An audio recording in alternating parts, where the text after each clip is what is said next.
हिमाचल में police constable की भर्ती रद्द हो गई है। जी हां, इस वक्त की बड़ी खबर आपको बता रहे हैं। सरकार ने विवादित भर्ती को रद्द करने का निर्णय लिया है।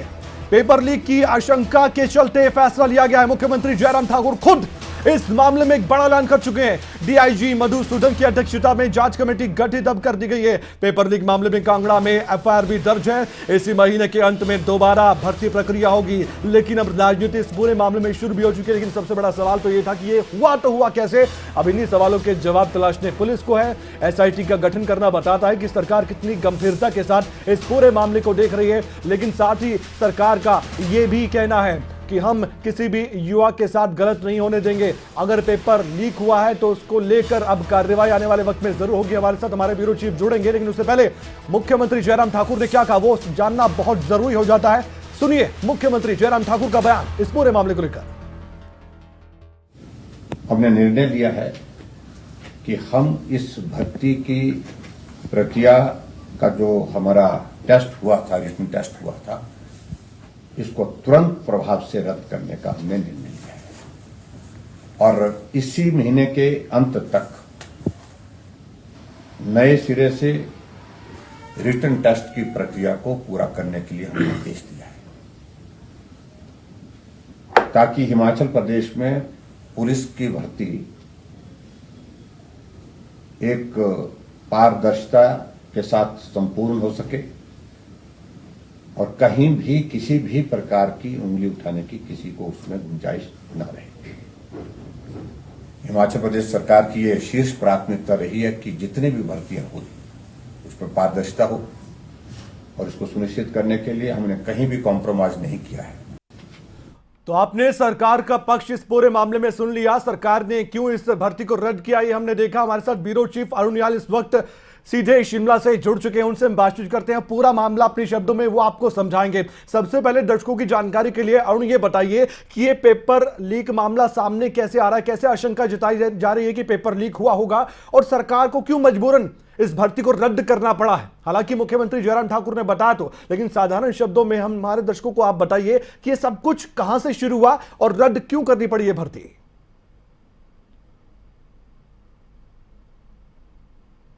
देखिए कमल, बड़ा दिलचस्प मामला ये रहा है और खास तौर पर क्योंकि युवाओं को लेकर राज्य सरकार एक बात को साफ करना चाहती थी कि अगर कहीं भी उसको गलत होता दिखाई देगा तो किसी भी युवा के साथ ऐसे मसले नहीं होने दिए जाएंगे जो पेपर लीक जैसे मामलों को लेकर सामने आने के बाद उनके लिए दुविधा पैदा करते हो। जी जी, ये 27 मार्च को, कमल मैं इसकी पृष्ठभूमि आपको बता दूं कि 27 मार्च को ये पुलिस भर्ती का पेपर जो थे वो आयोजित किए गए थे और इसमें पेपर लीक होने की उसी दिन से बात सामने आने लगी थी।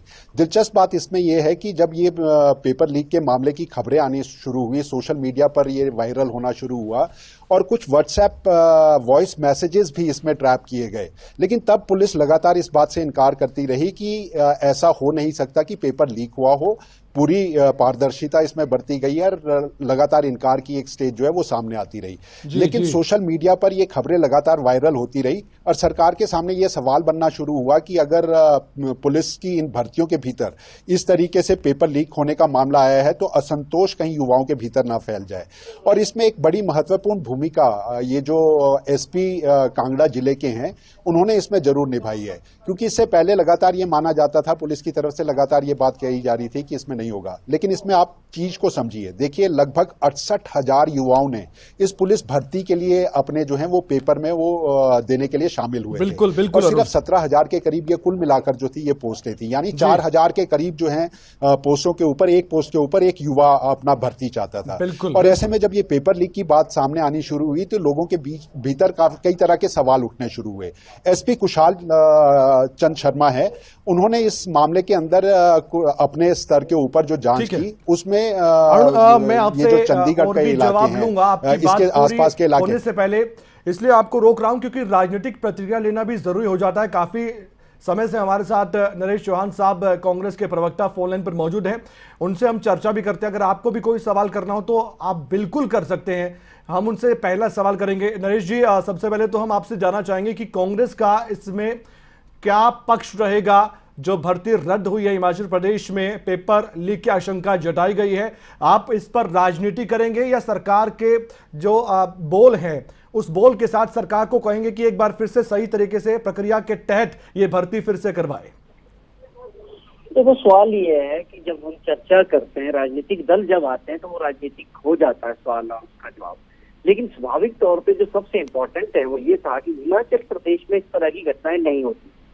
कि हम सुनते थे कि यूपी बिहार में पेपर लीक हो जाते हैं, लेकिन हिमाचल में बड़ा अजीब लगता है कि ऐसी घटनाएं होने लगी। इसका कारण है कि जो सिस्टम है, सरकार को जो चलाना है, वह सरकार की जो पकड़ है वो कमजोर है। और भर्तियां करने के लिए भी लोगों को बेरोजगारी इस वक्त हम छठे पायदान में पूरे देश में हिमाचल प्रदेश पहुंच चुका है। 14% के करीब बेरोजगारी हो चुकी है। 11 लाख लोगों का आंकड़ा जो है इस वक्त पढ़े लिखे बेरोजगारों का हो चुका है। तो एक अपने आप में बड़ी गंभीर समस्या है। मुख्यमंत्री जी, इनकी सरकार इसको समझ नहीं रही। भाई, आप अब चुनाव में जाने वाले हैं, अब ये भर्तियां बहुत पहले हो जानी चाहिए थी। जिन बच्चों ने तैयारियां की थी उनको मौका मिलना चाहिए था। तो आपको इसके ऊपर गहन चिंतन करने की आवश्यकता है कि हो क्यों रहा है ऐसा। बार बार आप कोई भी भर्ती आगे नहीं बढ़ पा रही। तो वही तो मुख्यमंत्री जयराम ठाकुर नरेश साहब कह रहे हैं कि हम देखेंगे कि कहां क्या गलती हुई है और एसआईटी का गठन कर दिया गया है। मुख्यमंत्री साहब कह रहे हैं कि फिर से हम सही तरीके से लिखित परीक्षा भी करवाने अब जा रहे हैं। सब कुछ तो कह रहे हैं, वो आपके सवालों का जवाब दे तो रहे हैं। नहीं, वो तो ये आगे की बात कह रहे हैं जो आप भी कह सकते हैं, मैं भी कह सकता हूँ, और कोई भी रहा चलता हुआ आदमी बता सकता है कि इसको करेंगे। लेकिन जो कुछ हुआ उसकी जिम्मेवारी कौन लेगा? सत्ता में आप हैं, जिम्मेवारी आपको लेनी है। रिस्पॉन्सिबिलिटी फिक्स होनी चाहिए ना। क्या उन्होंने इंक्वायरी में किसी को इसके लिए दोषी पाया? क्या इसके लिए गठित किया एसआईटी? उनको टाइम नोटिस दिया कि आप 15 दिन में बताएं? सबसे इम्पोर्टेंट ये कि हुआ क्यों ये सरकार की जवाबदेही नहीं है क्या इतने बोलने से मुख्यमंत्री जी का हो गया काम? क्या हम आगे? अच्छा नरेश जी, एक अंतिम सवाल और है मेरा।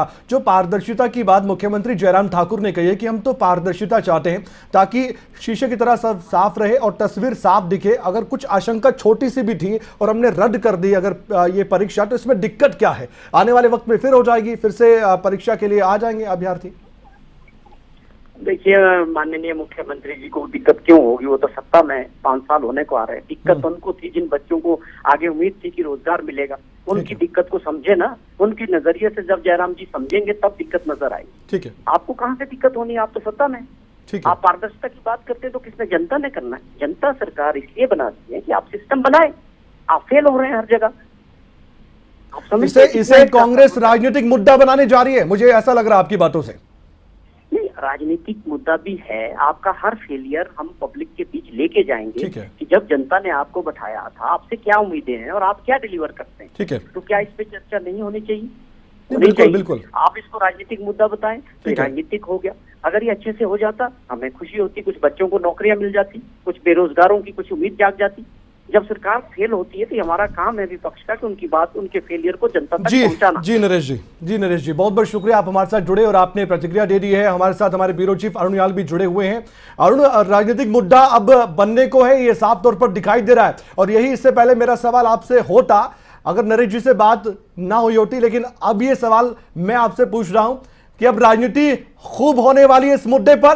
पेपर लीक की आशंका और उसके बाद ये रद्द करनी पड़ी भर्ती, और अब कांग्रेस की प्रतिक्रिया सामने आ चुकी है। राजनीतिक मुद्दा तो बनेगा। देखिए कमल, इसमें मुद्दा राजनीति का या राजनीतिक दल इसके ऊपर आरोप लगाना शुरू करें वो ज्यादा बड़ा नहीं है।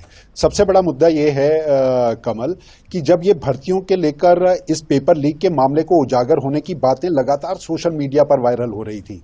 मैं आपको पहले भी बता चुका हूं कि इस मामले में जब ये बात सामने आई थी कि व्हाट्सएप एक चैट जो मतलब वॉइस मैसेज के रूप में सामने आया था, तब तक पुलिस के अधिकारी, तमाम बड़े अधिकारी भी इस बात से इनकार करते रहे कि पेपर लीक होने का सवाल नहीं उठता।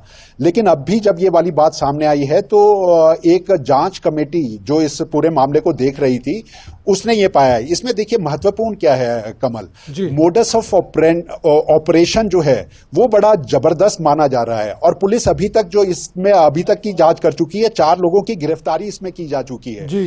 हरियाणा और दिल्ली के ये लोग बताए जा रहे हैं और उसको खंगालने के लिए अब डीआईजी मधुसूदन के स्तर पर एक नई जांच कमेटी जो है वो मुख्यमंत्री ने आज उसका ऐलान कर दिया है। ये आगे बढ़ेगी, लेकिन आगे बढ़ने के बाद ये फैसला क्या कर पाएगी, क्योंकि सवाल सबसे बड़ा ये बना हुआ है कि ये जो पेपर लीक का मामला है उसमें मोडस ऑफ ऑपरेशन के अंदर कहीं भी पेपर जो अंदर लीक हुआ हो या पेपर किसी के पास में हाथ में ऐसा आया हो या जी, उनके जी। पास ये उजागर हो गया हो कि ये पेपर लीक हुआ है। जांच के अंदर ये बात सामने जरूर आई है, लेकिन इसको प्रूव करना भी पुलिस के लिए इतना आसान नहीं होगा। बिल्कुल ठीक और कहा आपने। खबरें अभी तक के पुख्ता सूत्रों से हमारे को ये जो खबर मिली है यही उनकी परेशानी बनी हुई है। बिल्कुल। लेकिन सवाल ये है कि अगर इस तरह के पेपर होते हैं तो चाहे सरकार कोई भी हो, ये मामले लीक नहीं होने चाहिए। ये सरकार की और उस विभाग की अपनी जिम्मेवारी होती है। बिल्कुल। क्या वो वहां पर विफल हुए हैं? और जिस तरीके से अब विपक्ष इस पर सवाल उठाने लगा है वो लाजमी होते जरूर दिखाई देंगे। 68,000 के करीब युवाओं का बिल्कुल।